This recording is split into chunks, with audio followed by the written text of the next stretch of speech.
Now, for more on Bobi Wine's arrest, I'm joined by my VOA colleague, Paul Ndiho, who is also a native of Uganda. Paul, welcome back to Africa 54. Thank you for having me, Esther. How are you? I'm good. Now, look at this. There's been protests in Kampala, the country of Ugandans. We've seen this going on. We've seen that crossing over to Kenya, and even in Washington, D.C. just yesterday.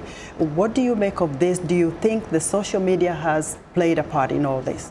Absolutely, Esther. I think the government of Uganda underestimated the capacity of social media. At one point, they talked about even shutting down the social media once they realized that it was too late for them to contain what was going on around the social media networks.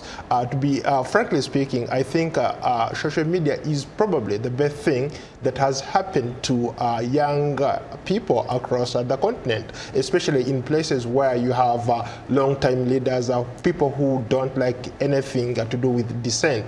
Social media has become a tool to voice their concerns. Social media has become a tool to rally people. Social media has become a cause people rally against, to rally against certain causes. For example, Bobi Wine's has become even more popular than he was before because of social media. Yeah, what about his music? How instrumental has his music been in, you know, making people go out to the street and fight for what they think is right?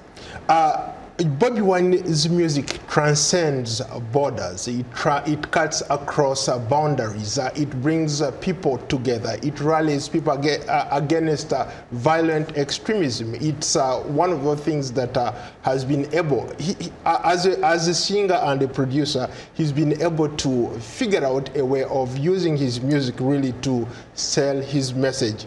For example, in one of his songs, Fighting for Freedom, he talks about oppression, he talks about corruption, he talks about how mentors have become tormentors. He talks about how in a country like Uganda, there is no peaceful transition. So I think that's what rattled the government, and the fact that he was able to use those relics to rally young people around him, I think is a cause for the government really to pay attention to this young guy. Now, very briefly, who do you think Bobi Wine is following? Whose footsteps? We've seen other Africans fighting for freedom in various ways.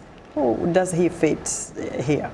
That's a very good question, Esther. I think he reminds me of Nelson Mandela. He reminds me of the late Dr. Reverend Martin Luther King Jr. He reminds me of the opposition leader in Uganda, Kizza Besigye. But more importantly, he reminds me of a young Thomas Sankara, who became president of Burkina Faso at the age of 33 between 1983 to 1987. He was a remarkable leader, and Bobi Wine stands for that. Well, Paul, thank you very much. Yeah, thank you so much. Yeah.